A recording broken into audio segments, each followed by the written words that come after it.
السلام علیکم ورحمۃ اللہ وبرکاتہ۔ شمائل ترمذی، امام ابو عیسیٰ ترمذی رحمۃ اللہ علیہ۔ حضور اقدس صلی اللہ علیہ وآلہ وسلم کے سالن کا ذکر۔ اللہ عنہ فرماتے ہیں کہ ایک درزی نے حضور اقدس صلی اللہ علیہ وآلہ وسلم کی ایک مرتبہ دعوت کی۔ میں بھی حضور صلی اللہ علیہ وآلہ وسلم کے ساتھ حاضر ہوا۔ اس نے حضور صلی اللہ علیہ وآلہ وسلم کی خدمت میں جو کی روٹی اور کدو گوشت کا شوربہ پیش کیا۔ میں نے حضور صلی اللہ علیہ وآلہ وسلم کو دیکھا کہ پیالہ کی سب جانبوں سے کدو کے ٹکڑے نوش فرما رہے تھے۔ اس وقت سے مجھے کدو مرغوب ہو گیا۔ حدیث نمبر 153۔ حضرت عائشہ رضی اللہ تعالیٰ عنہ فرماتی ہیں کہ حضور اقدس صلی اللہ علیہ وآلہ وسلم کو میٹھا اور شہد بے انتہا پسند تھا۔ حدیث نمبر 154۔ حضرت ام سلمہ رضی اللہ تعالیٰ عنہ فرماتی ہیں کہ انہوں نے پہلو کا بھنا ہوا گوشت حضور صلی اللہ علیہ وآلہ وسلم کی خدمت میں پیش کیا۔ حضور صلی اللہ علیہ وآلہ وسلم نے تناول فرمایا اور پھر باوضو ہو کر نماز پڑھی۔ حدیث نمبر 155۔ عبداللہ بن حارث رضی اللہ تعالیٰ عنہ فرماتے ہیں کہ ہم نے حضور اقدس صلی اللہ علیہ وآلہ وسلم کے ساتھ بھنا ہوا گوشت مسجد میں کھایا۔ حدیث نمبر 156۔ مغیرہ بن شعبہ رضی اللہ تعالیٰ عنہ فرماتے ہیں کہ میں ایک رات حضور صلی اللہ علیہ وآلہ وسلم کے ساتھ مہمان ہوا۔ کھانے میں ایک پہلو بھنا ہوا لایا گیا۔ حضور صلی اللہ علیہ وآلہ وسلم چاقو لے کر اس میں سے کاٹ کر مجھے مرحمت فرما رہے تھے۔ اسی دوران میں حضرت بلال رضی اللہ تعالیٰ عنہ نے آ کر نماز کی تیاری کی اطلاع دی۔ حضور صلی اللہ علیہ وآلہ وسلم نے ارشاد فرمایا کہ خاک آلود ہوں اس کے دونوں ہاتھ۔ کیا ہوا؟ اس کو کہ ایسے موقع پر خبر کی اور پھر چھری رکھ کر نماز کے لیے تشریف لے گئے۔ مغیرہ رضی اللہ تعالیٰ عنہ فرماتے ہیں کہ دوسری بات میرے ساتھ پیش آئی کہ میری مونچھ بہت بڑھ رہی تھی۔ حضور صلی اللہ علیہ وآلہ وسلم نے فرمایا کہ لاؤ مسواک پر رکھ کر ان کو کتر دوں، یا یہ فرمایا کہ مسواک پر رکھ کر ان کو کتر دو۔ راوی کو الفاظ میں شک ہے کہ کیا لفظ فرمائے۔ حدیث نمبر 157۔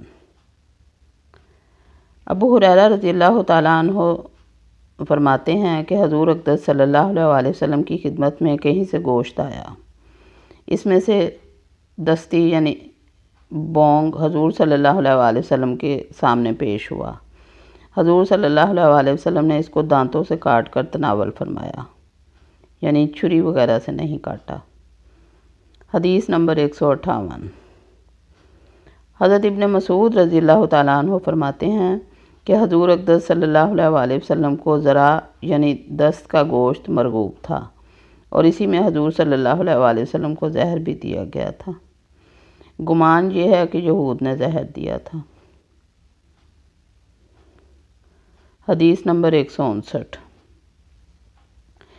حضرت ابو عبیدہ بن جراح رضی اللہ تعالیٰ عنہ فرماتے ہیں کہ میں نے حضور اقدس صلی اللہ علیہ وآلہ وسلم کے لیے ہانڈی پکائی۔